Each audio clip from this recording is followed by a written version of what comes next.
বন্ধুরা নমস্কার। আমি কণিকা, বয়স 60। আজ আমি তোমাদের শোনাব আমার জীবনের সবচেয়ে অবিশ্বাস্য অভিজ্ঞতার কথা।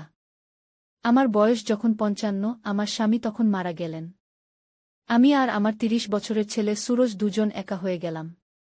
এক রাতে ঝড়ের মধ্যে আমি ভয়ে কাঁপছিলাম। সুরজ আমার ঘরে এসে আমার পাশে শুল। হঠাৎ আমার গালে একটা চুমু পড়ল। আমি চমকে উঠলাম। সুরজ আমার কানে কানে বলল, মা, আমি তোমাকে ভালোবাসি, শুধু মা হিসেবে নয়, একজন নারী হিসেবে। আমি তোমাকে আমার বউ বানাতে চাই। তারপর আমি স্তব্ধ হয়ে গেলাম। আমার হৃদয় ধুকপুক করতে লাগল, কিন্তু আমি নিজেকে সামলাতে পারলাম না। সেদিন রাতে যা ঘটল তা ভাবতেও আমার পুরো শরীর শিউরে উঠল। সেই রাতের পর থেকে আমার মনে শুধু একটাই প্রশ্ন ঘুরপাক খেতে লাগল, এরপর কি হবে? আমরা কি করব? সুরজের শব্দগুলো আমার কানে বাজতে লাগল, মা, আমি তোমাকে ভালোবাসি। আমি তার দিকে তাকালাম। তার চোখে ছিল বিষাদ আর ভয়। আমি তখন বললাম, সুরজ, তুমি কি বলতে চাইছ? এটা ঠিক নয়। সুরজ আমার হাত ধরে বলল, মা, তুমি আমাকে ভুল বুঝো না। আমি তোমাকে ভালোবাসি, তা সত্যি, কিন্তু সেটা শুধু মা হিসেবেই নয়, বরং সেই নারী হিসেবেও যিনি আমার জন্য সব কিছু ত্যাগ করেছেন। আমি যখন দেখি তুমি এভাবে একা আছো, আমার বুক ভেঙে যায়। আমি চাই তুমি আবার হাসো, আবার জীবনে এগিয়ে যাও। আমি বুঝতে পারলাম না তার কথার মানে কি।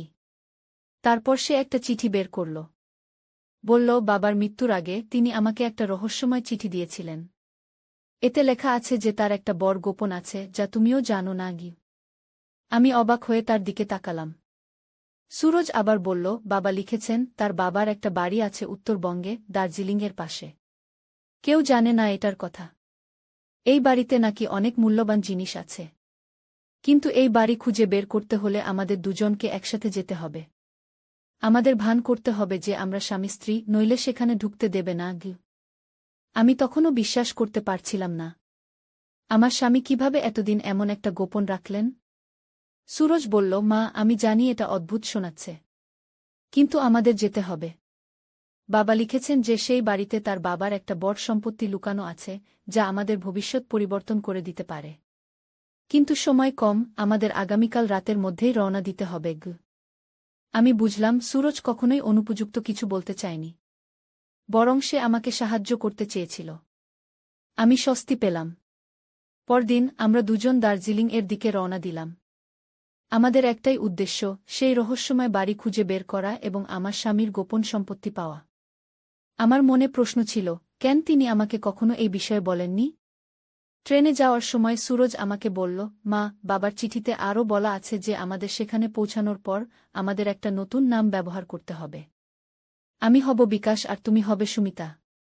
স্থানীয় লোকেরা খুব সন্দেহপ্রবণ, তাই আমাদের স্বামী স্ত্রী সাজতে হবে। আমি মাথা নাড়লাম, ঠিক আছে। কিন্তু আমাদের খুব সাবধানে থাকতে হবে। কেউ যেন বুঝতে না পারে আমরা কে। দার্জিলিং স্টেশনে পৌঁছে আমরা একটা ছোট হোটেলে উঠলাম। সুরজের কাছে ছিল একটা পুরানো মানচিত্র, যেটা তার বাবা চিঠির সাথে দিয়েছিলেন। সেই মানচিত্র অনুসরণ করে আমরা শহর থেকে দূরে পাহাড়ের ঢাল বেয়ে উপরে উঠতে লাগলাম। পথে যেতে যেতে আমরা একটা পুরানো ডাকবাংলোতে থামলাম। এখানে একজন বয়স্ক চৌকিদার ছিলেন। তিনি আমাদেরকে দেখে খুব অবাক হলেন। আপনারা এখানে কি করছেন? চৌকিদার জিজ্ঞেস করলেন। সুরজ উত্তর দিল, আমরা বিকাশ আর সুমিতা। আমরা এখানে ভ্রমণে এসেছি। চৌকিদার সন্দিগ্ধভাবে আমাদের দিকে তাকালেন, এটা সাধারণ পর্যটন এলাকা নয়। আপনারা কি সত্যি ভ্রমণে এসেছেন? সুরজ তার পকেট থেকে একটা পুরানো ঘড়ি বের করল, আসলে আমরা এটার মালিক খুঁজছি। আমার বাবার কাছ থেকে পেয়েছি। চৌকিদার ঘড়িটা দেখে চমকে উঠলেন, এটা? এই ঘড়ি? এটা তো রায় পরিবারের সম্পত্তি। আপনি কি মিস্টার রায়ের পুত্র? সুরজ মাথা নাড়ল, হ্যাঁ, আমি বিনো রায়ের ছেলে। চৌকিদার আমাদের দিকে তাকিয়ে বললেন, আসুন, আপনাদের সাথে আমার কিছু কথা আছে। তিনি আমাদের একটা পুরানো কক্ষে নিয়ে গেলেন। সেখানে তিনি একটা ছবি দেখালেন। আমি চমকে উঠলাম। ছবিতে আমার স্বামী ছিলেন, কিন্তু তার পাশে আরেকজন মহিলা, যাকে আমি চিনি না। চৌকিদার বললেন, এই মহিলা ছিলেন আপনার স্বামীর প্রথম স্ত্রী সুবর্ণা। তিনি মারা গেছেন প্রায় ৩৫ বছর আগে, আপনাদের বিয়ের আগে। আমি স্তব্ধ হয়ে গেলাম। আমার স্বামী কখনো আমাকে বলেননি যে তিনি আগে বিবাহিত ছিলেন। চৌকিদার আবার বললেন, সুবর্ণা ছিলেন এই অঞ্চলের বড় জমিদারের মেয়ে। তার পিতার বিশাল সম্পত্তি ছিল। কিন্তু তার একটি শর্ত ছিল, যদি সুবর্ণার সন্তান না হয় তাহলে সমস্ত সম্পত্তি ফিরে যাবে জমিদার পরিবারের কাছে। দুর্ভাগ্যবশত সুবর্ণা মারা গেলেন কোনো সন্তান না রেখে। আমি সুরজের দিকে তাকালাম, সে বিষণ্ণ মুখে শুনছিল। চৌকিদার চালিয়ে গেলেন, মিস্টার রায় তারপর কলকাতা চলে গেলেন। আমি শুনেছি তিনি আবার বিয়ে করেছিলেন, কিন্তু আর কখনো এখানে ফিরে আসেননি। গিয়ে সুরজ জিজ্ঞেস করল, কিন্তু বাবা আমাকে একটা চিঠি দিয়েছিলেন। এখানে বলা আছে যে এখানে একটা গোপন সম্পত্তি আছে। চৌকিদার মাথা নাড়লেন, হ্যাঁ, জমিদার বাড়িতে একটা গোপন তহবিল আছে। কিন্তু সেটা পাওয়ার জন্য রায় পরিবারের রক্তের কাউকে দরকার। মিস্টার রায় জানতেন এটা, তাই তিনি কখনো ফিরে আসেননি। কারণ তার কোনো সন্তান ছিল না সুবর্ণার সাথে। অবাক করার মতো চৌকিদার সুরজের দিকে তাকিয়ে বললেন, কিন্তু আপনি মিস্টার রায়ের পুত্র, তাই না? আপনার বয়স কত? সুরজ উত্তর দিল, 30। চৌকিদার আবারও অবাক হলেন, 30? কিন্তু মিস্টার রায় তো কলকাতা গেলেন প্রায় 35 বছর আগে। আপনি কিভাবে? হঠাৎ চৌকিদারের মুখ পাংশু হয়ে গেল। আপনি কি সুবর্ণার পুত্র? আমরা দুজনেই চমকে উঠলাম। সুরজ বলল, না, আমি কণিকার পুত্র। কণিকা আমার মা। চৌকিদার কিছুক্ষণ চুপ করে থাকলেন। তারপর ধীরে ধীরে বললেন, মিস্টার রায় আমাকে একটা খাম দিয়েছিলেন। বলেছিলেন, যদি কখনো তার কোনো পুত্র এখানে আসে তবে তাকে এটা দিতে। চৌকিদার একটা পুরানো আলমারি খুললেন এবং একটা ময়লা খাম বের করলেন। এই নিন। সুরজ খামটি খুলল। সেখানে একটা চিঠি ছিল আর একটা ছোট চাবি। চিঠিতে লেখা ছিল, প্রিয় সুরজ, যদি তুমি এই চিঠি পড়ছ তার মানে আমি আর নেই। আমি জানি তুমি আশ্চর্য হবে, কিন্তু আমার কাছে একটা বড় গোপন আছে। সুবর্ণা আমার প্রথম স্ত্রী ছিলেন। আমরা খুব ভালোবাসতাম একে অপরকে। কিন্তু তার স্বাস্থ্য খুব ভালো ছিল না। আমরা জানতাম তিনি বেশিদিন বাঁচবেন না। কিন্তু তার পিতার শর্ত ছিল, শুধুমাত্র সুবর্ণার সন্তান সম্পত্তির উত্তরাধিকারী হবে। আমরা খুব চিন্তিত ছিলাম। তারপর আমরা এক সিদ্ধান্ত নিলাম। কণিকা, সুবর্ণার ছোট বোন, সুরজকে ধারণ করবেন এবং তাকে নিজের সন্তান হিসেবে বট করবেন। কেউ জানবে না যে সুরজ আসলে সুবর্ণার সন্তান। কণিকা রাজি হয়েছিলেন, কারণ তিনি তার বোনকে খুব ভালোবাসতেন এবং চাইতেন না তার সম্পত্তি হারিয়ে যাক। সুবর্ণা মারা যাওয়ার পর আমি কণিকাকে বিয়ে করলাম, যাতে সুরজকে আমাদের দুজনের সন্তান হিসেবে বট করতে পারি। আমরা কলকাতায় চলে গেলাম, যেখানে কেউ আমাদের চিনত না। এখন সময় এসেছে সত্য প্রকাশের। সুরজ, তুমি সুবর্ণার পুত্র, জমিদার পরিবারের রক্ত তোমার শিরায় বইছে। এই চাবি দিয়ে তুমি জমিদার বাড়ির গোপন তহবিল খুলতে পারবে। সেখানে আছে বিশাল সম্পদ, যা তোমারই প্রাপ্য। কণিকা, আমি জানি তুমিও এই চিঠি পড়ছ। আমি তোমাকে অনন্তকাল ধন্যবাদ জানাই সুরজকে নিজের সন্তান হিসেবে বট করার জন্য। তুমি একজন বীর, একজন ত্যাগী মা। ভালোবাসা সহ, বিনো রায়। চিঠি পড়ে আমার চোখে জল এসে গেল। সুরজ আমার দিকে তাকালো, তার চোখেও অশ্রু। সে আমাকে জড়িয়ে ধরল। মা, আমি জানতাম না। সুরজ কাঁদতে লাগল। আমি তাকে আদর করলাম, সুরজ, তুমি আমার সন্তান। এটা কখনো বদলাবে না। আমি তোমাকে গর্ভে ধারণ করিনি, কিন্তু আমার হৃদয়ে তোমাকে ধারণ করেছি। চৌকিদার আমাদেরকে জমিদার বাড়িতে নিয়ে গেলেন। সেটা ছিল একটা বিশাল প্রাসাদের মতো, কিন্তু বছরের পর বছর পরিত্যক্ত অবস্থায় থাকায় অনেকটাই ভেঙে পড়েছিল। তিনি আমাদের একটা লাইব্রেরি রুমে নিয়ে গেলেন। সেখানে একটা বড় বইয়ের আলমারি ছিল। তিনি একটা বই সরালেন এবং পেছনে দেখা গেল একটা ছোট লোহার সিন্দুক। এটাই সেই তহবিল, চৌকিদার বললেন। সুরজ তার বাবার দেওয়া চাবি দিয়ে সিন্দুকটা খুলল। ভেতরে ছিল অনেক স্বর্ণালঙ্কার, হীরামানিক এবং একটা বড় খাম। খামটি খুলে আমরা দেখলাম, সেটা ছিল জমিদার বাড়ির মালিকানার দলিল, সুবর্ণার নামে। এর সাথে ছিল আরেকটি চিঠি জমিদারের কাছ থেকে, যেখানে লেখা ছিল, যদি আমার নাতি কখনো ফিরে আসে তাহলে এই সম্পত্তি তার। সুরজ আমার দিকে তাকালো, মা, এই সম্পত্তি আমার। কিন্তু আমি এটা চাই না, যদি এর মানে হয় তোমাকে হারাতে হবে। আমি তাকে জড়িয়ে ধরলাম, সুরজ, তুমি কখনো আমাকে হারাবে না। আমি তোমার মা, চিরকাল। সেই দিন থেকে আমাদের জীবন বদলে গেল। সুরজ জমিদার বাড়ির মালিক হয়ে গেল। সে সেখানে একটা বড় স্কুল খুলল, গরিব বাচ্চাদের জন্য। আমাদের এখন নতুন পরিচয়, সুরজ রায়, জমিদার পরিবারের শেষ উত্তরাধিকারী, এবং আমি তার মা। এই অবিশ্বাস্য অভিজ্ঞতা আমাকে শিখিয়েছে যে ভালোবাসা কখনো রক্তের বন্ধনে সীমাবদ্ধ নয়। কখনো কখনো ভাগ্য আমাদের এমন পথে নিয়ে যায় যেখানে আমরা কখনো যেতে চাইনি। কিন্তু সেই পথের শেষে আমরা পাই অদ্ভুত সৌন্দর্য, একটা সত্য যা আমাদের জীবনকে অর্থপূর্ণ করে তোলে। আমার গল্প এখানেই শেষ। একজন মা হিসেবে আমার অভিজ্ঞতা, একটা রহস্যময় অতীত এবং একটা অপ্রত্যাশিত ভবিষ্যৎ।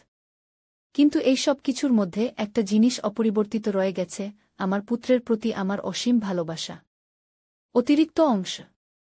আজ সুরজের বয়স 40। সে বিয়ে করেছে একজন সুন্দর মেয়েকে, অনামিকা। তাদের দুটো বাচ্চা আছে, একটা ছেলে আর একটা মেয়ে। ছেলের নাম বিনয়, তার দাদার নামে। আর মেয়ের নাম সুবর্ণা, তার প্রকৃত মায়ের নামে। দার্জিলিংয়ের জমিদার বাড়ি এখন একটা বড় সংগ্রহশালা, যেখানে রাখা আছে অনেক ঐতিহাসিক জিনিসপত্র। সুরজ এই বাড়ির একটা অংশ খুলে দিয়েছে পর্যটকদের জন্য, যাতে সবাই জমিদার পরিবারের ইতিহাস জানতে পারে। প্রতি বছর আমরা সবাই একবার সেখানে যাই, সুবর্ণার জন্মদিনে। সেদিন আমরা তার সমাধিতে ফুল দিই এবং তাকে ধন্যবাদ জানাই তার ত্যাগের জন্য। আমি এখন বৃদ্ধা, কিন্তু আমার হৃদয় এখনও তরুণ। যখন আমি আমার নাতিনাতনীদের দেখি, আমি ভাবি জীবন কতটা অদ্ভুত। অনেক সময় আমরা যা দেখি তা সত্য নয়। সত্য লুকিয়ে থাকে গভীরে, আমাদের হৃদয়ে। সেই ঝড়ের রাতে যখন সুরজ আমার ঘরে এসেছিল, আমি ভয় পেয়েছিলাম। আমি ভেবেছিলাম এটা ছিল একটা ভুল পথে যাওয়ার শুরু।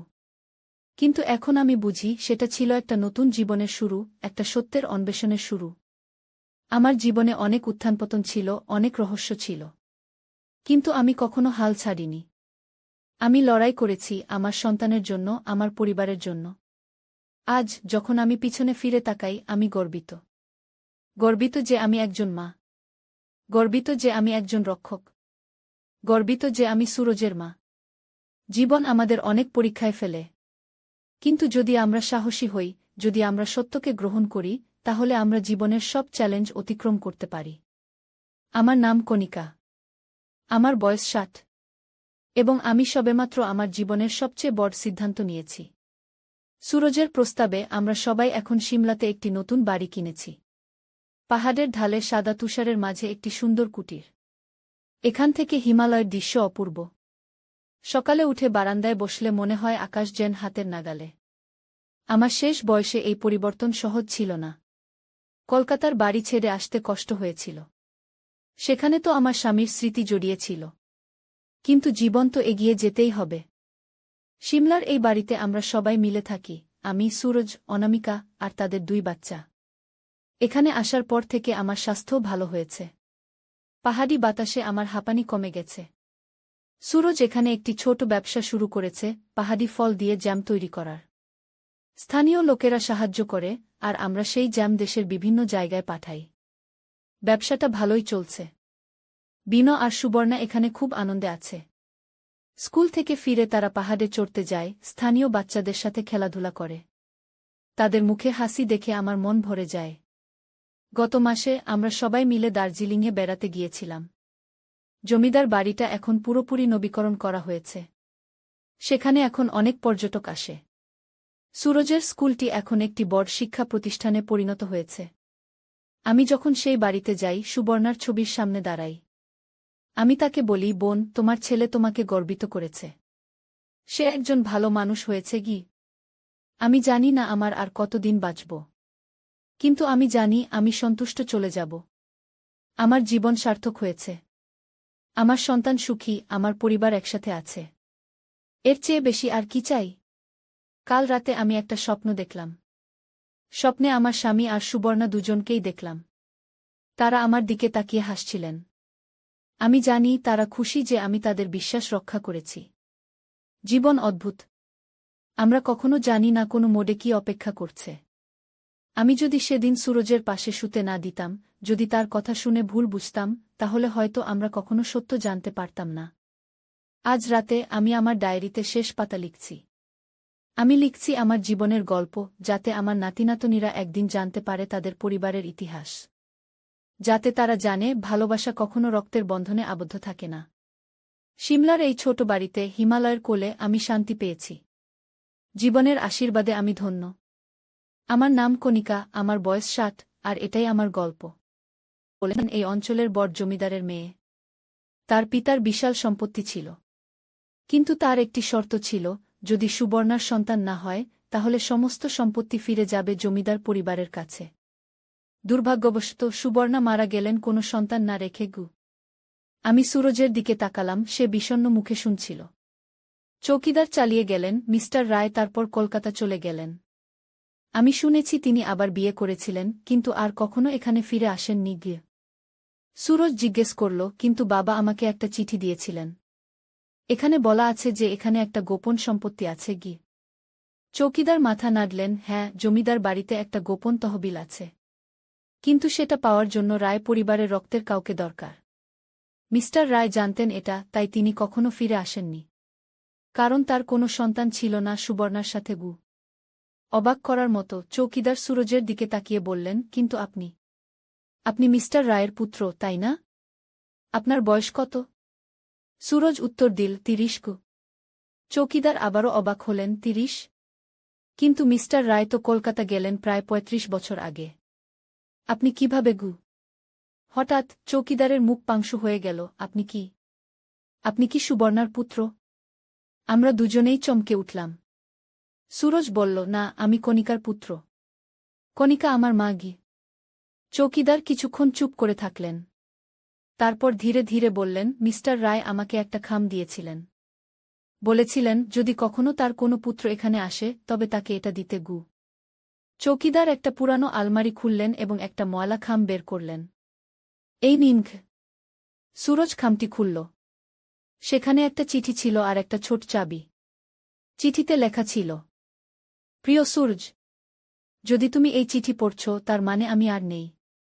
আমি জানি তুমি আশ্চর্য হবে, কিন্তু আমার কাছে একটা বড় গোপন আছে। সুবর্ণা আমার প্রথম স্ত্রী ছিলেন। আমরা খুব ভালোবাসতাম একে অপরকে। কিন্তু তার স্বাস্থ্য খুব ভালো ছিল না। আমরা জানতাম তিনি বেশিদিন বাঁচবেন না। কিন্তু তার পিতার শর্ত ছিল শুধুমাত্র সুবর্ণার সন্তান সম্পত্তির উত্তরাধিকারী হবে। আমরা খুব চিন্তিত ছিলাম। তারপর আমরা এক সিদ্ধান্ত নিলাম। কণিকা, সুবর্ণার ছোট বোন, সুরজকে ধারণ করবেন এবং তাকে নিজের সন্তান হিসেবে বট করবেন। কেউ জানবে না যে সুরজ আসলে সুবর্ণার সন্তান। কণিকা রাজি হয়েছিলেন কারণ তিনি তার বোনকে খুব ভালোবাসতেন এবং চাইতেন না তার সম্পত্তি হারিয়ে যাক। সুবর্ণা মারা যাওয়ার পর আমি কণিকাকে বিয়ে করলাম, যাতে সুরজকে আমাদের দুজনের সন্তান হিসেবে বট করতে পারি। আমরা কলকাতায় চলে গেলাম, যেখানে কেউ আমাদের চিনত না। এখন সময় এসেছে সত্য প্রকাশের। সুরজ, তুমি সুবর্ণার পুত্র, জমিদার পরিবারের রক্ত তোমার শিরায় বইছে। এই চাবি দিয়ে তুমি জমিদার বাড়ির গোপন তহবিল খুলতে পারবে। সেখানে আছে বিশাল সম্পদ, যা তোমারই প্রাপ্ত। কণিকা, আমি জানি তুমিও এই চিঠি পড়ছ। আমি তোমাকে অনন্তকাল ধন্যবাদ জানাই সুরজকে নিজের সন্তান হিসেবে বট করার জন্য। তুমি একজন বীর, একজন ত্যাগী মা। ভালোবাসা সহ, বিনো রায়। চিঠি পড়ে আমার চোখে জল এসে গেল। সুরজ আমার দিকে তাকালো, তার চোখেও অশ্রু। সে আমাকে জড়িয়ে ধরল। মা, আমি জানতাম না। সুরজ কাঁদতে লাগল। আমি তাকে আদর করলাম। সুরজ, তুমি আমার সন্তান। এটা কখনো বদলাবে না। আমি তোমাকে গর্ভে ধারণ করিনি, কিন্তু আমার হৃদয়ে তোমাকে ধারণ করেছি। চৌকিদার আমাদেরকে জমিদার বাড়িতে নিয়ে গেলেন। সেটা ছিল একটা বিশাল প্রাসাদের মতো, কিন্তু বছরের পর বছর পরিত্যক্ত অবস্থায় থাকায় অনেকটাই ভেঙে পড়েছিল। তিনি আমাদের একটা লাইব্রেরি রুমে নিয়ে গেলেন। সেখানে একটা বড় বইয়ের আলমারি ছিল। তিনি একটা বই সরালেন এবং পেছনে দেখা গেল একটা ছোট লোহার সিন্দুক। এটাই সেই তহবিল, চৌকিদার বললেন। সুরজ তার বাবার দেওয়া চাবি দিয়ে সিন্দুকটা খুলল। ভেতরে ছিল অনেক স্বর্ণালঙ্কার, হীরামানিক এবং একটা বড় খাম। খামটি খুলে আমরা দেখলাম সেটা ছিল জমিদার বাড়ির মালিকানার দলিল, সুবর্ণার নামে। এর সাথে ছিল আরেকটি চিঠি জমিদারের কাছ থেকে, যেখানে লেখা ছিল, যদি আমার নাতি কখনো ফিরে আসে তাহলে এই সম্পত্তি তার। সুরজ আমার দিকে তাকালো, মা, এই সম্পত্তি আমার। কিন্তু আমি এটা চাই না, যদি এর মানে হয় তোমাকে হারাতে হবে। আমি তাকে জড়িয়ে ধরলাম। সুরজ, তুমি কখনো আমাকে হারাবে না। আমি তোমার মা, চিরকাল। সেই দিন থেকে আমাদের জীবন বদলে গেল। সুরজ জমিদার বাড়ির মালিক হয়ে গেল। সে সেখানে একটা বড় স্কুল খুলল গরিব বাচ্চাদের জন্য। আমাদের এখন নতুন পরিচয়, সুরজ রায়, জমিদার পরিবারের শেষ উত্তরাধিকারী, এবং আমি তার মা। এই অবিশ্বাস্য অভিজ্ঞতা আমাকে শিখিয়েছে যে ভালোবাসা কখনো রক্তের বন্ধনে সীমাবদ্ধ নয়। কখনো কখনো ভাগ্য আমাদের এমন পথে নিয়ে যায় যেখানে আমরা কখনো যেতে চাইনি। কিন্তু সেই পথের শেষে আমরা পাই অদ্ভুত সৌন্দর্য, একটা সত্য যা আমাদের জীবনকে অর্থপূর্ণ করে তোলে। আমার গল্প এখানেই শেষ। একজন মা হিসেবে আমার অভিজ্ঞতা, একটা রহস্যময় অতীত এবং একটা অপ্রত্যাশিত ভবিষ্যৎ। কিন্তু এই সব কিছুর মধ্যে একটা জিনিস অপরিবর্তিত রয়ে গেছে, আমার পুত্রের প্রতি আমার অসীম ভালোবাসা। অতিরিক্ত অংশ। আজ সুরজের বয়স 40। সে বিয়ে করেছে একজন সুন্দর মেয়েকে, অনামিকা। তাদের দুটো বাচ্চা আছে, একটা ছেলে আর একটা মেয়ে। ছেলের নাম বিনয়, তার দাদার নামে। আর মেয়ের নাম সুবর্ণা, তার প্রকৃত মায়ের নামে। দার্জিলিংয়ের জমিদার বাড়ি এখন একটা বড় সংগ্রহশালা, যেখানে রাখা আছে অনেক ঐতিহাসিক জিনিসপত্র। সুরজ এই বাড়ির একটা অংশ খুলে দিয়েছে পর্যটকদের জন্য, যাতে সবাই জমিদার পরিবারের ইতিহাস জানতে পারে। প্রতি বছর আমরা সবাই একবার সেখানে যাই সুবর্ণার জন্মদিনে। সেদিন আমরা তার সমাধিতে ফুল দিই এবং তাকে ধন্যবাদ জানাই তার ত্যাগের জন্য। আমি এখন বৃদ্ধা, কিন্তু আমার হৃদয় এখনও তরুণ। যখন আমি আমার নাতিনাতনীদের দেখি, আমি ভাবি জীবন কতটা অদ্ভুত। অনেক সময় আমরা যা দেখি তা সত্য নয়। সত্য লুকিয়ে থাকে গভীরে, আমাদের হৃদয়ে। সেই ঝড়ের রাতে যখন সুরজ আমার ঘরে এসেছিল, আমি ভয় পেয়েছিলাম। আমি ভেবেছিলাম এটা ছিল একটা ভুল পথে যাওয়ার শুরু। কিন্তু এখন আমি বুঝি সেটা ছিল একটা নতুন জীবনের শুরু, একটা সত্যের অন্বেষণের শুরু। আমার জীবনে অনেক উত্থানপতন ছিল, অনেক রহস্য ছিল। কিন্তু আমি কখনো হাল ছাড়িনি। আমি লড়াই করেছি আমার সন্তানের জন্য, আমার পরিবারের জন্য। আজ যখন আমি পিছনে ফিরে তাকাই, আমি গর্বিত। গর্বিত যে আমি একজন মা। গর্বিত যে আমি একজন রক্ষক। গর্বিত যে আমি সুরজের মা। জীবন আমাদের অনেক পরীক্ষায় ফেলে। কিন্তু যদি আমরা সাহসী হই, যদি আমরা সত্যকে গ্রহণ করি, তাহলে আমরা জীবনের সব চ্যালেঞ্জ অতিক্রম করতে পারি। আমার নাম কণিকা। আমার বয়স 60। এবং আমি সবেমাত্র আমার জীবনের সবচেয়ে বড় সিদ্ধান্ত নিয়েছি। সুরজের প্রস্তাবে আমরা সবাই এখন সিমলাতে একটি নতুন বাড়ি কিনেছি। পাহাড়ের ঢালে সাদা তুষারের মাঝে একটি সুন্দর কুটির। এখান থেকে হিমালয়ের দৃশ্য অপূর্ব। সকালে উঠে বারান্দায় বসলে মনে হয় আকাশ যেন হাতের নাগালে। আমার শেষ বয়সে এই পরিবর্তন সহজ ছিল না। কলকাতার বাড়ি ছেড়ে আসতে কষ্ট হয়েছিল। সেখানে তো আমার স্বামীর স্মৃতি জড়িয়েছিল। কিন্তু জীবন তো এগিয়ে যেতেই হবে। সিমলার এই বাড়িতে আমরা সবাই মিলে থাকি, আমি, সুরজ, অনামিকা আর তাদের 2 বাচ্চা। এখানে আসার পর থেকে আমার স্বাস্থ্যও ভালো হয়েছে। পাহাড়ি বাতাসে আমার হাঁপানি কমে গেছে। সুরজ এখানে একটি ছোট ব্যবসা শুরু করেছে, পাহাড়ি ফল দিয়ে জ্যাম তৈরি করার। স্থানীয় লোকেরা সাহায্য করে, আর আমরা সেই জ্যাম দেশের বিভিন্ন জায়গায় পাঠাই। ব্যবসাটা ভালোই চলছে। বিনো আর সুবর্ণা এখানে খুব আনন্দে আছে। স্কুল থেকে ফিরে তারা পাহাড়ে চড়তে যায়, স্থানীয় বাচ্চাদের সাথে খেলাধুলা করে। তাদের মুখে হাসি দেখে আমার মন ভরে যায়। গত মাসে আমরা সবাই মিলে দার্জিলিংয়ে বেড়াতে গিয়েছিলাম। জমিদার বাড়িটা এখন পুরোপুরি নবীকরণ করা হয়েছে।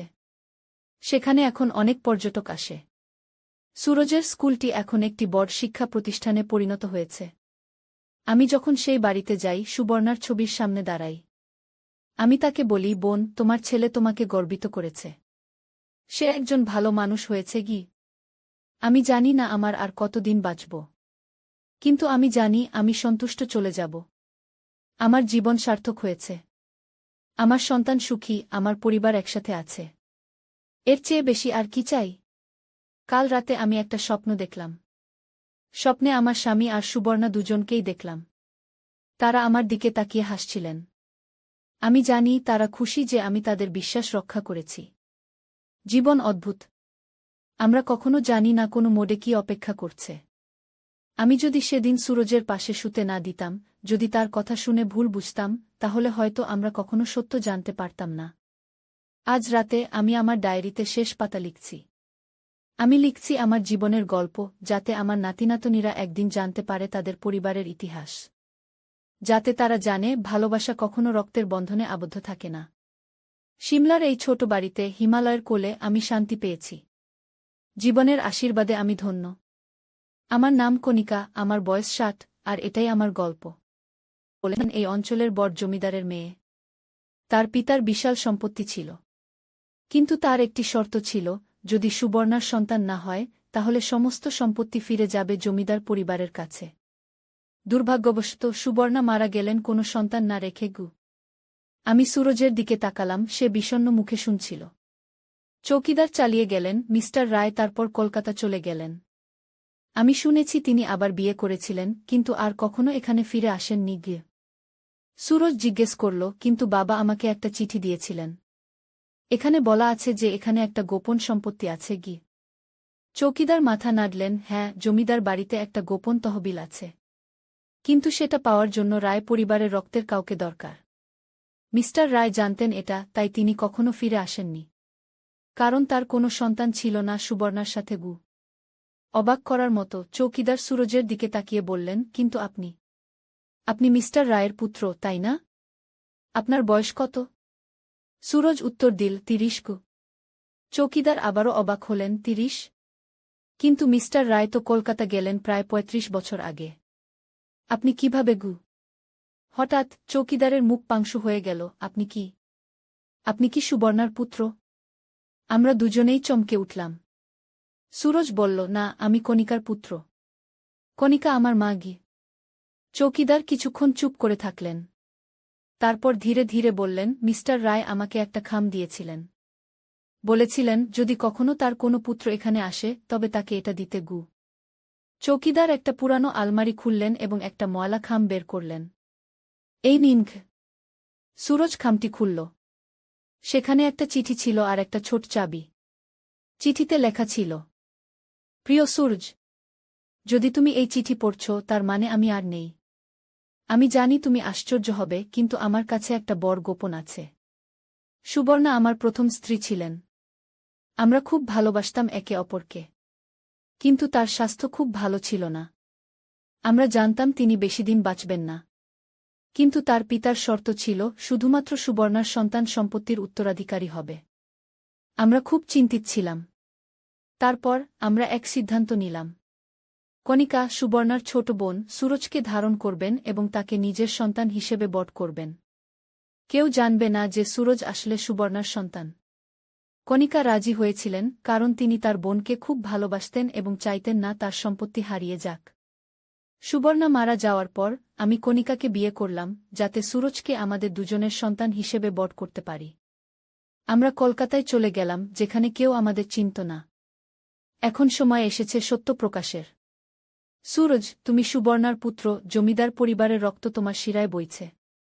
এই চাবি দিয়ে তুমি জমিদার বাড়ির গোপন তহবিল খুলতে পারবে। সেখানে আছে বিশাল সম্পদ, যা তোমারই প্রাপ্ত। কণিকা, আমি জানি তুমিও এই চিঠি পড়ছ। আমি তোমাকে অনন্তকাল ধন্যবাদ জানাই সুরজকে নিজের সন্তান হিসেবে বট করার জন্য। তুমি একজন বীর, একজন ত্যাগী মা। ভালোবাসা সহ, বিন রায়। চিঠি পড়ে আমার চোখে জল এসে গেল। সুরজ আমার দিকে তাকাল, তার চোখেও অশ্রু। সে আমাকে জড়িয়ে ধরল। মা, আমি জানতাম না। সুরজ কাঁদতে লাগল। আমি তাকে আদর করলাম। সুরজ, তুমি আমার সন্তান। এটা কখনো বদলাবে না। আমি তোমাকে গর্ভে ধারণ করিনি, কিন্তু আমার হৃদয়ে তোমাকে ধারণ করেছি। চৌকিদার আমাদেরকে জমিদার বাড়িতে নিয়ে গেলেন। সেটা ছিল একটা বিশাল প্রাসাদের মতো, কিন্তু বছরের পর বছর পরিত্যক্ত অবস্থায় থাকায় অনেকটাই ভেঙে পড়েছিল। তিনি আমাদের একটা লাইব্রেরি রুমে নিয়ে গেলেন। সেখানে একটা বড় বইয়ের আলমারি ছিল। তিনি একটা বই সরালেন এবং পেছনে দেখা গেল একটা ছোট লোহার সিন্দুক। এটাই সেই তহবিল, চৌকিদার বললেন। সুরজ তার বাবার দেওয়া চাবি দিয়ে সিন্দুকটা খুলল। ভেতরে ছিল অনেক স্বর্ণালঙ্কার, হীরামানিক এবং একটা বড় খাম। খামটি খুলে আমরা দেখলাম সেটা ছিল জমিদার বাড়ির মালিকানার দলিল, সুবর্ণার নামে। এর সাথে ছিল আরেকটি চিঠি জমিদারের কাছ থেকে, যেখানে লেখা ছিল, যদি আমার নাতি কখনো ফিরে আসে তাহলে এই সম্পত্তি তার। সুরজ আমার দিকে তাকাল, মা, এই সম্পত্তি আমার। কিন্তু আমি এটা চাই না, যদি এর মানে হয় তোমাকে হারাতে হবে। আমি তাকে জড়িয়ে ধরলাম। সুরজ, তুমি কখনো আমাকে হারাবে না। আমি তোমার মা, চিরকাল। সেই দিন থেকে আমাদের জীবন বদলে গেল। সুরজ জমিদার বাড়ির মালিক হয়ে গেল। সে সেখানে একটা বড় স্কুল খুলল গরিব বাচ্চাদের জন্য। আমাদের এখন নতুন পরিচয়, সুরজ রায়, জমিদার পরিবারের শেষ উত্তরাধিকারী, এবং আমি তার মা। এই অবিশ্বাস্য অভিজ্ঞতা আমাকে শিখিয়েছে যে ভালোবাসা কখনো রক্তের বন্ধনে সীমাবদ্ধ নয়। কখনো কখনো ভাগ্য আমাদের এমন পথে নিয়ে যায় যেখানে আমরা কখনো যেতে চাইনি। কিন্তু সেই পথের শেষে আমরা পাই অদ্ভুত সৌন্দর্য, একটা সত্য যা আমাদের জীবনকে অর্থপূর্ণ করে তোলে। আমার গল্প এখানেই শেষ। একজন মা হিসেবে আমার অভিজ্ঞতা, একটা রহস্যময় অতীত এবং একটা অপ্রত্যাশিত ভবিষ্যৎ। কিন্তু এই সব কিছুর মধ্যে একটা জিনিস অপরিবর্তিত রয়ে গেছে, আমার পুত্রের প্রতি আমার অসীম ভালোবাসা। অতিরিক্ত অংশ। আজ সুরজের বয়স 40। সে বিয়ে করেছে একজন সুন্দর মেয়েকে, অনামিকা। তাদের দুটো বাচ্চা আছে, একটা ছেলে আর একটা মেয়ে। ছেলের নাম বিনয়, তার দাদার নামে। আর মেয়ের নাম সুবর্ণা, তার প্রকৃত মায়ের নামে। দার্জিলিংয়ের জমিদার বাড়ি এখন একটা বড় সংগ্রহশালা, যেখানে রাখা আছে অনেক ঐতিহাসিক জিনিসপত্র। সুরজ এই বাড়ির একটা অংশ খুলে দিয়েছে পর্যটকদের জন্য, যাতে সবাই জমিদার পরিবারের ইতিহাস জানতে পারে। প্রতি বছর আমরা সবাই একবার সেখানে যাই সুবর্ণার জন্মদিনে। সেদিন আমরা তার সমাধিতে ফুল দিই এবং তাকে ধন্যবাদ জানাই তার ত্যাগের জন্য। আমি এখন বৃদ্ধা, কিন্তু আমার হৃদয় এখনও তরুণ। যখন আমি আমার নাতিনাতনীদের দেখি, আমি ভাবি জীবন কতটা অদ্ভুত। অনেক সময় আমরা যা দেখি তা সত্য নয়। সত্য লুকিয়ে থাকে গভীরে, আমাদের হৃদয়ে। সেই ঝড়ের রাতে যখন সুরজ আমার ঘরে এসেছিল, আমি ভয় পেয়েছিলাম। আমি ভেবেছিলাম এটা ছিল একটা ভুল পথে যাওয়ার শুরু। কিন্তু এখন আমি বুঝি সেটা ছিল একটা নতুন জীবনের শুরু, একটা সত্যের অন্বেষণের শুরু। আমার জীবনে অনেক উত্থানপতন ছিল, অনেক রহস্য ছিল। কিন্তু আমি কখনো হাল ছাড়িনি। আমি লড়াই করেছি আমার সন্তানের জন্য, আমার পরিবারের জন্য। আজ যখন আমি পিছনে ফিরে তাকাই, আমি গর্বিত। গর্বিত যে আমি একজন মা। গর্বিত যে আমি একজন রক্ষক। গর্বিত যে আমি সুরজের মা। জীবন আমাদের অনেক পরীক্ষায় ফেলে। কিন্তু যদি আমরা সাহসী হই, যদি আমরা সত্যকে গ্রহণ করি, তাহলে আমরা জীবনের সব চ্যালেঞ্জ অতিক্রম করতে পারি। আমার নাম কণিকা। আমার বয়স 60। এবং আমি সবেমাত্র আমার জীবনের সবচেয়ে বড় সিদ্ধান্ত নিয়েছি। সুরজের প্রস্তাবে আমরা সবাই এখন সিমলাতে একটি নতুন বাড়ি কিনেছি। পাহাড়ের ঢালে সাদা তুষারের মাঝে একটি সুন্দর কুটির। এখান থেকে হিমালয়ের দৃশ্য অপূর্ব। সকালে উঠে বারান্দায় বসলে মনে হয় আকাশ যেন হাতের নাগালে। আমার শেষ বয়সে এই পরিবর্তন সহজ ছিল না। কলকাতার বাড়ি ছেড়ে আসতে কষ্ট হয়েছিল। সেখানে তো আমার স্বামীর স্মৃতি জড়িয়েছিল। কিন্তু জীবন তো এগিয়ে যেতেই হবে। সিমলার এই বাড়িতে আমরা সবাই মিলে থাকি, আমি, সুরজ, অনামিকা আর তাদের 2 বাচ্চা। এখানে আসার পর থেকে আমার স্বাস্থ্যও ভালো হয়েছে। পাহাড়ি বাতাসে আমার হাঁপানি কমে গেছে। সুরজ এখানে একটি ছোট ব্যবসা শুরু করেছে, পাহাড়ি ফল দিয়ে জ্যাম তৈরি করার। স্থানীয় লোকেরা সাহায্য করে, আর আমরা সেই জ্যাম দেশের বিভিন্ন জায়গায় পাঠাই। ব্যবসাটা ভালোই চলছে। বিনো আর সুবর্ণা এখানে খুব আনন্দে আছে। স্কুল থেকে ফিরে তারা পাহাড়ে চড়তে যায়, স্থানীয় বাচ্চাদের সাথে খেলাধুলা করে। তাদের মুখে হাসি দেখে আমার মন ভরে যায়। গত মাসে আমরা সবাই মিলে দার্জিলিংয়ে বেড়াতে গিয়েছিলাম। জমিদার বাড়িটা এখন পুরোপুরি নবীকরণ করা হয়েছে। সেখানে এখন অনেক পর্যটক আসে। সুরজের স্কুলটি এখন একটি বড় শিক্ষা প্রতিষ্ঠানে পরিণত হয়েছে। আমি যখন সেই বাড়িতে যাই, সুবর্ণার ছবির সামনে দাঁড়াই। আমি তাকে বলি, বোন, তোমার ছেলে তোমাকে গর্বিত করেছে। সে একজন ভালো মানুষ হয়েছে কি? আমি জানি না আমার আর কতদিন বাঁচব। কিন্তু আমি জানি আমি সন্তুষ্ট চলে যাব। আমার জীবন সার্থক হয়েছে। আমার সন্তান সুখী, আমার পরিবার একসাথে আছে। এর চেয়ে বেশি আর কি চাই? কাল রাতে আমি একটা স্বপ্ন দেখলাম। স্বপ্নে আমার স্বামী আর সুবর্ণা দুজনকেই দেখলাম। তারা আমার দিকে তাকিয়ে হাসছিলেন। আমি জানি তারা খুশি যে আমি তাদের বিশ্বাস রক্ষা করেছি। জীবন অদ্ভুত। আমরা কখনো জানি না কোনো মোড়ে কি অপেক্ষা করছে। আমি যদি সেদিন সুরজের পাশে শুতে না দিতাম, যদি তার কথা শুনে ভুল বুঝতাম, তাহলে হয়তো আমরা কখনো সত্য জানতে পারতাম না। আজ রাতে আমি আমার ডায়েরিতে শেষ পাতা লিখছি। আমি লিখছি আমার জীবনের গল্প, যাতে আমার নাতিনাতনীরা একদিন জানতে পারে তাদের পরিবারের ইতিহাস। যাতে তারা জানে ভালোবাসা কখনো রক্তের বন্ধনে আবদ্ধ থাকে না। সিমলার এই ছোট বাড়িতে হিমালয়ের কোলে আমি শান্তি পেয়েছি। জীবনের আশীর্বাদে আমি ধন্য। আমার নাম কণিকা, আমার বয়স 60, আর এটাই আমার গল্প। বলেন এই অঞ্চলের বড় জমিদারের মেয়ে। তার পিতার বিশাল সম্পত্তি ছিল, কিন্তু তার একটি শর্ত ছিল, যদি সুবর্ণার সন্তান না হয় তাহলে সমস্ত সম্পত্তি ফিরে যাবে জমিদার পরিবারের কাছে। দুর্ভাগ্যবশত সুবর্ণা মারা গেলেন কোনো সন্তান না রেখে। আমি সুরজের দিকে তাকালাম, সে বিষণ্ণ মুখে শুনছিল। চৌকিদার চালিয়ে গেলেন, মিস্টার রায় তারপর কলকাতা চলে গেলেন। আমি শুনেছি তিনি আবার বিয়ে করেছিলেন, কিন্তু আর কখনো এখানে ফিরে আসেননি। গিয়ে সুরজ জিজ্ঞেস করল, কিন্তু বাবা আমাকে একটা চিঠি দিয়েছিলেন। এখানে বলা আছে যে এখানে একটা গোপন সম্পত্তি আছে। চৌকিদার মাথা নাড়লেন, হ্যাঁ, জমিদার বাড়িতে একটা গোপন তহবিল আছে, কিন্তু সেটা পাওয়ার জন্য রায় পরিবারের রক্তের কাউকে দরকার। মিস্টার রায় জানতেন এটা, তাই তিনি কখনো ফিরে আসেননি, কারণ তার কোনো সন্তান ছিল না সুবর্ণার সাথে। অবাক করার মতো চৌকিদার সুরজের দিকে তাকিয়ে বললেন, কিন্তু আপনি মিস্টার রায়ের পুত্র, তাই না? আপনার বয়স কত? সুরজ উত্তর দিল, 30। চৌকিদার আবারও অবাক হলেন, 30? কিন্তু মিস্টার রায় তো কলকাতা গেলেন প্রায় 35 বছর আগে। আপনি কিভাবে? হঠাৎ চৌকিদারের মুখ পাংশু হয়ে গেল। আপনি কি সুবর্ণার পুত্র? আমরা দুজনেই চমকে উঠলাম। সুরজ বলল, না, আমি কণিকার পুত্র। কণিকা আমার মা। চৌকিদার কিছুক্ষণ চুপ করে থাকলেন, তারপর ধীরে ধীরে বললেন, মিস্টার রায় আমাকে একটা খাম দিয়েছিলেন। বলেছিলেন যদি কখনো তার কোনো পুত্র এখানে আসে তবে তাকে এটা দিতে। চৌকিদার একটা পুরানো আলমারি খুললেন এবং একটা ময়লা খাম বের করলেন। এই নিন। সুরজ খামটি খুলল। সেখানে একটা চিঠি ছিল আর একটা ছোট চাবি। চিঠিতে লেখা ছিল, প্রিয় সূরজ, যদি তুমি এই চিঠি পড়ছ তার মানে আমি আর নেই। আমি জানি তুমি আশ্চর্য হবে, কিন্তু আমার কাছে একটা বড় গোপন আছে। সুবর্ণা আমার প্রথম স্ত্রী ছিলেন। আমরা খুব ভালোবাসতাম একে অপরকে, কিন্তু তার স্বাস্থ্য খুব ভালো ছিল না। আমরা জানতাম তিনি বেশিদিন বাঁচবেন না, কিন্তু তার পিতার শর্ত ছিল শুধুমাত্র সুবর্ণার সন্তান সম্পত্তির উত্তরাধিকারী হবে। আমরা খুব চিন্তিত ছিলাম। তারপর আমরা এক সিদ্ধান্ত নিলাম।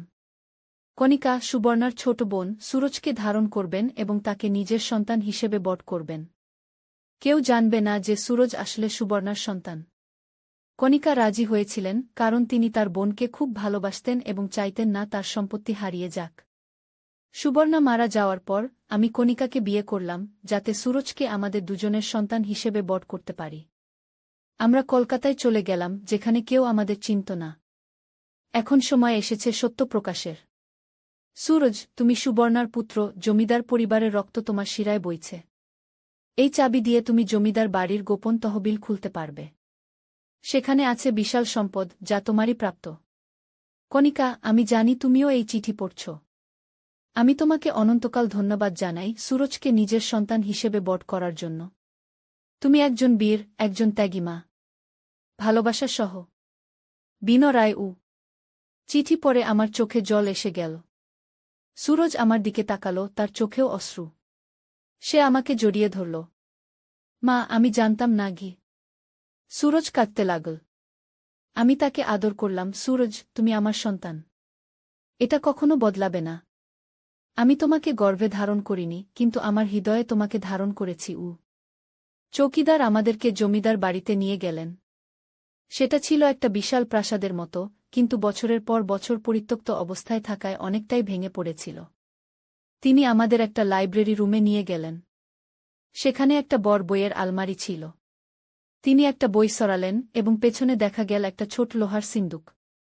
এটাই সেই তহবিল, চৌকিদার বললেন। সুরজ তার বাবার দেওয়া চাবি দিয়ে সিন্দুকটা খুলল। ভেতরে ছিল অনেক স্বর্ণালঙ্কার, হীরামানিক এবং একটা বড় খাম। খামটি খুলে আমরা দেখলাম সেটা ছিল জমিদার বাড়ির মালিকানার দলিল, সুবর্ণার নামে। এর সাথে ছিল আরেকটি চিঠি জমিদারের কাছ থেকে, যেখানে লেখা ছিল, যদি আমার নাতি কখনো ফিরে আসে তাহলে এই সম্পত্তি তার। সুরজ আমার দিকে তাকালো, মা, এই সম্পত্তি আমার। কিন্তু আমি এটা চাই না, যদি এর মানে হয় তোমাকে হারাতে হবে। আমি তাকে জড়িয়ে ধরলাম। সুরজ, তুমি কখনো আমাকে হারাবে না। আমি তোমার মা চিরকাল গু। সেই দিন থেকে আমাদের জীবন বদলে গেল। সুরজ জমিদার বাড়ির মালিক হয়ে গেল। সে সেখানে একটা বড় স্কুল খুলল গরিব বাচ্চাদের জন্য। আমাদের এখন নতুন পরিচয়, সুরজ রায়, জমিদার পরিবারের শেষ উত্তরাধিকারী, এবং আমি তার মা। এই অবিশ্বাস্য অভিজ্ঞতা আমাকে শিখিয়েছে যে ভালোবাসা কখনো রক্তের বন্ধনে সীমাবদ্ধ নয়। কখনো কখনো ভাগ্য আমাদের এমন পথে নিয়ে যায় যেখানে আমরা কখনো যেতে চাইনি। কিন্তু সেই পথের শেষে আমরা পাই অদ্ভুত সৌন্দর্য, একটা সত্য যা আমাদের জীবনকে অর্থপূর্ণ করে তোলে। আমার গল্প এখানেই শেষ। একজন মা হিসেবে আমার অভিজ্ঞতা, একটা রহস্যময় অতীত এবং একটা অপ্রত্যাশিত ভবিষ্যৎ। কিন্তু এই সব কিছুর মধ্যে একটা জিনিস অপরিবর্তিত রয়ে গেছে, আমার পুত্রের প্রতি আমার অসীম ভালোবাসা। অতিরিক্ত অংশ। আজ সুরজের বয়স 40। সে বিয়ে করেছে একজন সুন্দর মেয়েকে, অনামিকা। তাদের দুটো বাচ্চা আছে, একটা ছেলে আর একটা মেয়ে। ছেলের নাম বিনয়, তার দাদার নামে। আর মেয়ের নাম সুবর্ণা, তার প্রকৃত মায়ের নামে। দার্জিলিংয়ের জমিদার বাড়ি এখন একটা বড় সংগ্রহশালা, যেখানে রাখা আছে অনেক ঐতিহাসিক জিনিসপত্র। সুরজ এই বাড়ির একটা অংশ খুলে দিয়েছে পর্যটকদের জন্য, যাতে সবাই জমিদার পরিবারের ইতিহাস জানতে পারে। প্রতি বছর আমরা সবাই একবার সেখানে যাই সুবর্ণার জন্মদিনে। সেদিন আমরা তার সমাধিতে ফুল দিই এবং তাকে ধন্যবাদ জানাই তার ত্যাগের জন্য। আমি এখন বৃদ্ধা, কিন্তু আমার হৃদয় এখনও তরুণ। যখন আমি আমার নাতিনাতনীদের দেখি, আমি ভাবি জীবন কতটা অদ্ভুত। অনেক সময় আমরা যা দেখি তা সত্য নয়। সত্য লুকিয়ে থাকে গভীরে, আমাদের হৃদয়ে। সেই ঝড়ের রাতে যখন সুরজ আমার ঘরে এসেছিল, আমি ভয় পেয়েছিলাম। আমি ভেবেছিলাম এটা ছিল একটা ভুল পথে যাওয়ার শুরু। কিন্তু এখন আমি বুঝি সেটা ছিল একটা নতুন জীবনের শুরু, একটা সত্যের অন্বেষণের শুরু। আমার জীবনে অনেক উত্থানপতন ছিল, অনেক রহস্য ছিল। কিন্তু আমি কখনো হাল ছাড়িনি। আমি লড়াই করেছি আমার সন্তানের জন্য, আমার পরিবারের জন্য। আজ যখন আমি পিছনে ফিরে তাকাই, আমি গর্বিত। গর্বিত যে আমি একজন মা। গর্বিত যে আমি একজন রক্ষক। গর্বিত যে আমি সুরজের মা। জীবন আমাদের অনেক পরীক্ষায় ফেলে। কিন্তু যদি আমরা সাহসী হই, যদি আমরা সত্যকে গ্রহণ করি, তাহলে আমরা জীবনের সব চ্যালেঞ্জ অতিক্রম করতে পারি। আমার নাম কণিকা। আমার বয়স 60। এবং আমি সবেমাত্র আমার জীবনের সবচেয়ে বড় সিদ্ধান্ত নিয়েছি। সুরজের প্রস্তাবে আমরা সবাই এখন সিমলাতে একটি নতুন বাড়ি কিনেছি। পাহাড়ের ঢালে সাদা তুষারের মাঝে একটি সুন্দর কুটির। এখান থেকে হিমালয়ের দৃশ্য অপূর্ব। সকালে উঠে বারান্দায় বসলে মনে হয় আকাশ যেন হাতের নাগালে। আমার শেষ বয়সে এই পরিবর্তন সহজ ছিল না। কলকাতার বাড়ি ছেড়ে আসতে কষ্ট হয়েছিল। সেখানে তো আমার স্বামীর স্মৃতি জড়িয়েছিল। কিন্তু জীবন তো এগিয়ে যেতেই হবে। সিমলার এই বাড়িতে আমরা সবাই মিলে থাকি, আমি, সুরজ, অনামিকা আর তাদের 2 বাচ্চা। এখানে আসার পর থেকে আমার স্বাস্থ্যও ভালো হয়েছে। পাহাড়ি বাতাসে আমার হাঁপানি কমে গেছে। সুরজ এখানে একটি ছোট ব্যবসা শুরু করেছে, পাহাড়ি ফল দিয়ে জ্যাম তৈরি করার। স্থানীয় লোকেরা সাহায্য করে, আর আমরা সেই জ্যাম দেশের বিভিন্ন জায়গায় পাঠাই। ব্যবসাটা ভালোই চলছে। বিনো আর সুবর্ণা এখানে খুব আনন্দে আছে। স্কুল থেকে ফিরে তারা পাহাড়ে চড়তে যায়, স্থানীয় বাচ্চাদের সাথে খেলাধুলা করে। তাদের মুখে হাসি দেখে আমার মন ভরে যায়। গত মাসে আমরা সবাই মিলে দার্জিলিংয়ে বেড়াতে গিয়েছিলাম। জমিদার বাড়িটা এখন পুরোপুরি নবীকরণ করা হয়েছে। সেখানে এখন অনেক পর্যটক আসে। সুরজের স্কুলটি এখন একটি বড় শিক্ষা প্রতিষ্ঠানে পরিণত হয়েছে। আমি যখন সেই বাড়িতে যাই, সুবর্ণার ছবির সামনে দাঁড়াই। আমি তাকে বলি, বোন, তোমার ছেলে তোমাকে গর্বিত করেছে। সে একজন ভালো মানুষ হয়েছে কি? আমি জানি না আমার আর কতদিন বাঁচব। কিন্তু আমি জানি আমি সন্তুষ্ট চলে যাব। আমার জীবন সার্থক হয়েছে। আমার সন্তান সুখী, আমার পরিবার একসাথে আছে। এর চেয়ে বেশি আর কি চাই? কাল রাতে আমি একটা স্বপ্ন দেখলাম। স্বপ্নে আমার স্বামী আর সুবর্ণা দুজনকেই দেখলাম। তারা আমার দিকে তাকিয়ে হাসছিলেন। আমি জানি তারা খুশি যে আমি তাদের বিশ্বাস রক্ষা করেছি। জীবন অদ্ভুত। আমরা কখনো জানি না কোনো মোড়ে কি অপেক্ষা করছে। আমি যদি সেদিন সুরজের পাশে শুতে না দিতাম, যদি তার কথা শুনে ভুল বুঝতাম, তাহলে হয়তো আমরা কখনো সত্য জানতে পারতাম না। আজ রাতে আমি আমার ডায়েরিতে শেষ পাতা লিখছি। আমি লিখছি আমার জীবনের গল্প, যাতে আমার নাতিনাতনীরা একদিন জানতে পারে তাদের পরিবারের ইতিহাস। যাতে তারা জানে ভালোবাসা কখনো রক্তের বন্ধনে আবদ্ধ থাকে না। সিমলার এই ছোট বাড়িতে হিমালয়ের কোলে আমি শান্তি পেয়েছি। জীবনের আশীর্বাদে আমি ধন্য। আমার নাম কণিকা, আমার বয়স 60, আর এটাই আমার গল্প। বলেন এই অঞ্চলের বড় জমিদারের মেয়ে। তার পিতার বিশাল সম্পত্তি ছিল। কিন্তু তার একটি শর্ত ছিল, যদি সুবর্ণার সন্তান না হয়, তাহলে সমস্ত সম্পত্তি ফিরে যাবে জমিদার পরিবারের কাছে। দুর্ভাগ্যবশত সুবর্ণা মারা গেলেন কোনো সন্তান না রেখে। আমি সুরজের দিকে তাকালাম, সে বিষণ্ণ মুখে শুনছিল। চৌকিদার চালিয়ে গেলেন, মিস্টার রায় তারপর কলকাতা চলে গেলেন। আমি শুনেছি তিনি আবার বিয়ে করেছিলেন, কিন্তু আর কখনো এখানে ফিরে আসেননি। গিয়ে সুরজ জিজ্ঞেস করল, কিন্তু বাবা আমাকে একটা চিঠি দিয়েছিলেন। এখানে বলা আছে যে এখানে একটা গোপন সম্পত্তি আছে। চৌকিদার মাথা নাড়লেন, হ্যাঁ, জমিদার বাড়িতে একটা গোপন তহবিল আছে। কিন্তু সেটা পাওয়ার জন্য রায় পরিবারের রক্তের কাউকে দরকার। মিস্টার রায় জানতেন এটা, তাই তিনি কখনো ফিরে আসেননি। কারণ তার কোনো সন্তান ছিল না সুবর্ণার সাথে। অবাক করার মতো চৌকিদার সুরজের দিকে তাকিয়ে বললেন, কিন্তু আপনি মিস্টার রায়ের পুত্র, তাই না? আপনার বয়স কত? সুরজ উত্তর দিল, 30। চৌকিদার আবারও অবাক হলেন, 30? কিন্তু মিস্টার রায় তো কলকাতা গেলেন প্রায় 35 বছর আগে। আপনি কিভাবে? হঠাৎ চৌকিদারের মুখ পাংশু হয়ে গেল। আপনি কি সুবর্ণার পুত্র? আমরা দুজনেই চমকে উঠলাম। সুরজ বলল, না, আমি কণিকার পুত্র। কণিকা আমার মা। চৌকিদার কিছুক্ষণ চুপ করে থাকলেন। তারপর ধীরে ধীরে বললেন, মিস্টার রায় আমাকে একটা খাম দিয়েছিলেন। বলেছিলেন, যদি কখনো তার কোনো পুত্র এখানে আসে, তবে তাকে এটা দিতে। চৌকিদার একটা পুরানো আলমারি খুললেন এবং একটা ময়লা খাম বের করলেন। এই নিন। সুরজ খামটি খুলল। সেখানে একটা চিঠি ছিল আর একটা ছোট চাবি। চিঠিতে লেখা ছিল, প্রিয় সুরজ, যদি তুমি এই চিঠি পড়ছ, তার মানে আমি আর নেই। আমি জানি তুমি আশ্চর্য হবে, কিন্তু আমার কাছে একটা বড় গোপন আছে। সুবর্ণা আমার প্রথম স্ত্রী ছিলেন। আমরা খুব ভালোবাসতাম একে অপরকে। কিন্তু তার স্বাস্থ্য খুব ভালো ছিল না। আমরা জানতাম তিনি বেশিদিন বাঁচবেন না। কিন্তু তার পিতার শর্ত ছিল, শুধুমাত্র সুবর্ণার সন্তান সম্পত্তির উত্তরাধিকারী হবে। আমরা খুব চিন্তিত ছিলাম। তারপর আমরা এক সিদ্ধান্ত নিলাম।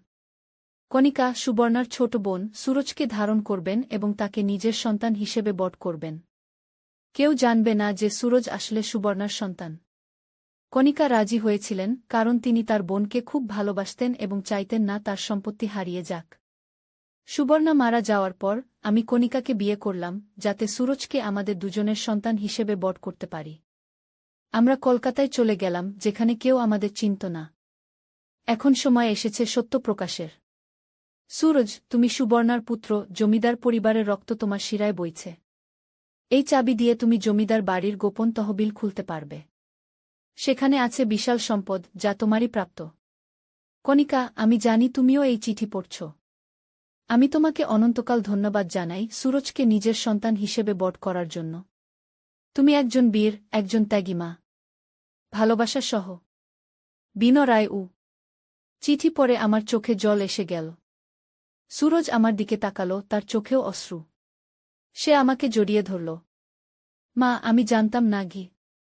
সুরজ কাঁদতে লাগল। আমি তাকে আদর করলাম, সুরজ, তুমি আমার সন্তান। এটা কখনো বদলাবে না।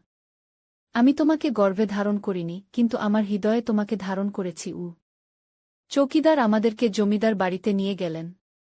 সেটা ছিল একটা বিশাল প্রাসাদের মতো, কিন্তু বছরের পর বছর পরিত্যক্ত অবস্থায় থাকায় অনেকটাই ভেঙে পড়েছিল।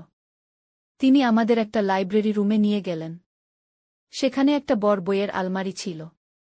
তিনি একটা বই সরালেন এবং পেছনে দেখা গেল একটা ছোট লোহার সিন্দুক। এটাই সেই তহবিল, চৌকিদার বললেন। সুরজ তার বাবার দেওয়া চাবি দিয়ে সিন্দুকটা খুলল। ভেতরে ছিল অনেক স্বর্ণালঙ্কার, হীরামানিক এবং একটা বড় খাম। খামটি খুলে আমরা দেখলাম, সেটা ছিল জমিদার বাড়ির মালিকানার দলিল, সুবর্ণার নামে। এর সাথে ছিল আরেকটি চিঠি জমিদারের কাছ থেকে, যেখানে লেখা ছিল, যদি আমার নাতি কখনো ফিরে আসে, তাহলে এই সম্পত্তি তার। সুরজ আমার দিকে তাকালো, মা, এই সম্পত্তি আমার। কিন্তু আমি এটা চাই না, যদি এর মানে হয় তোমাকে হারাতে হবে। আমি তাকে জড়িয়ে ধরলাম। সুরজ, তুমি কখনো আমাকে হারাবে না। আমি তোমার মা, চিরকাল। সেই দিন থেকে আমাদের জীবন বদলে গেল। সুরজ জমিদার বাড়ির মালিক হয়ে গেল। সে সেখানে একটা বড় স্কুল খুলল গরিব বাচ্চাদের জন্য। আমাদের এখন নতুন পরিচয়, সুরজ রায়, জমিদার পরিবারের শেষ উত্তরাধিকারী, এবং আমি তার মা। এই অবিশ্বাস্য অভিজ্ঞতা আমাকে শিখিয়েছে যে ভালোবাসা কখনো রক্তের বন্ধনে সীমাবদ্ধ নয়। কখনো কখনো ভাগ্য আমাদের এমন পথে নিয়ে যায় যেখানে আমরা কখনো যেতে চাইনি। কিন্তু সেই পথের শেষে আমরা পাই অদ্ভুত সৌন্দর্য, একটা সত্য যা আমাদের জীবনকে অর্থপূর্ণ করে তোলে। আমার গল্প এখানেই শেষ। একজন মা হিসেবে আমার অভিজ্ঞতা, একটা রহস্যময় অতীত এবং একটা অপ্রত্যাশিত ভবিষ্যৎ। কিন্তু এই সব কিছুর মধ্যে একটা জিনিস অপরিবর্তিত রয়ে গেছে, আমার পুত্রের প্রতি আমার অসীম ভালোবাসা। অতিরিক্ত অংশ। আজ সুরজের বয়স 40। সে বিয়ে করেছে একজন সুন্দর মেয়েকে, অনামিকা। তাদের দুটো বাচ্চা আছে, একটা ছেলে আর একটা মেয়ে। ছেলের নাম বিনয়, তার দাদার নামে। আর মেয়ের নাম সুবর্ণা, তার প্রকৃত মায়ের নামে। দার্জিলিংয়ের জমিদার বাড়ি এখন একটা বড় সংগ্রহশালা, যেখানে রাখা আছে অনেক ঐতিহাসিক জিনিসপত্র। সুরজ এই বাড়ির একটা অংশ খুলে দিয়েছে পর্যটকদের জন্য, যাতে সবাই জমিদার পরিবারের ইতিহাস জানতে পারে। প্রতি বছর আমরা সবাই একবার সেখানে যাই সুবর্ণার জন্মদিনে। সেদিন আমরা তার সমাধিতে ফুল দিই এবং তাকে ধন্যবাদ জানাই তার ত্যাগের জন্য। আমি এখন বৃদ্ধা, কিন্তু আমার হৃদয় এখনও তরুণ। যখন আমি আমার নাতিনাতনীদের দেখি, আমি ভাবি জীবন কতটা অদ্ভুত।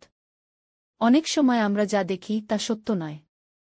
সত্য লুকিয়ে থাকে গভীরে, আমাদের হৃদয়ে। সেই ঝড়ের রাতে যখন সুরজ আমার ঘরে এসেছিল, আমি ভয় পেয়েছিলাম।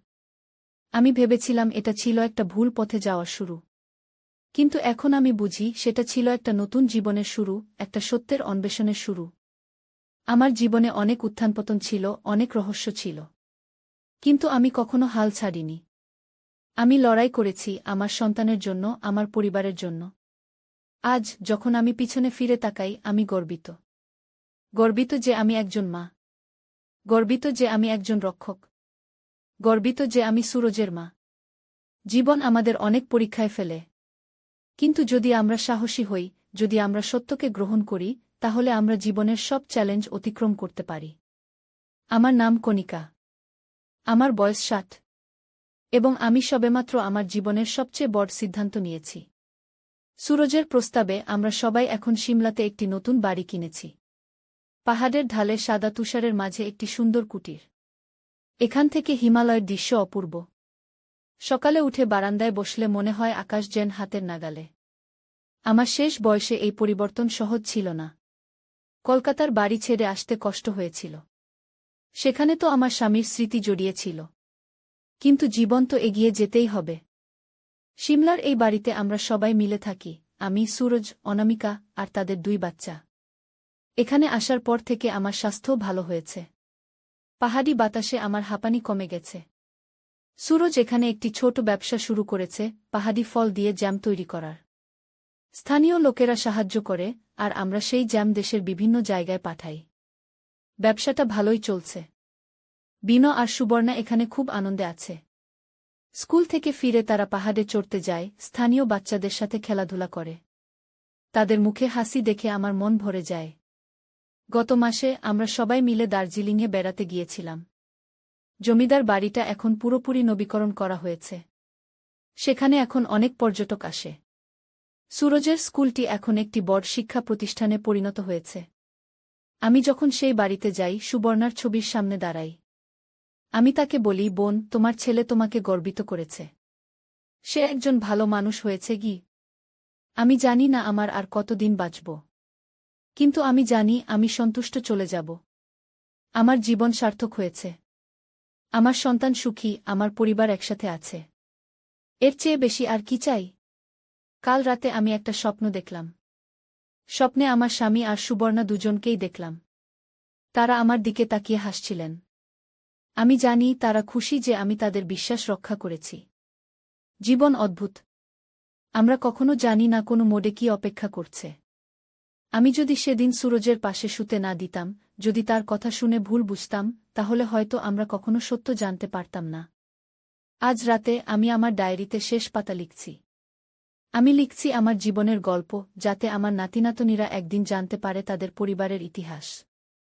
যাতে তারা জানে ভালোবাসা কখনো রক্তের বন্ধনে আবদ্ধ থাকে না। সিমলার এই ছোট বাড়িতে হিমালয়ের কোলে আমি শান্তি পেয়েছি। জীবনের আশীর্বাদে আমি ধন্য। আমার নাম কণিকা, আমার বয়স 7, আর এটাই আমার গল্প।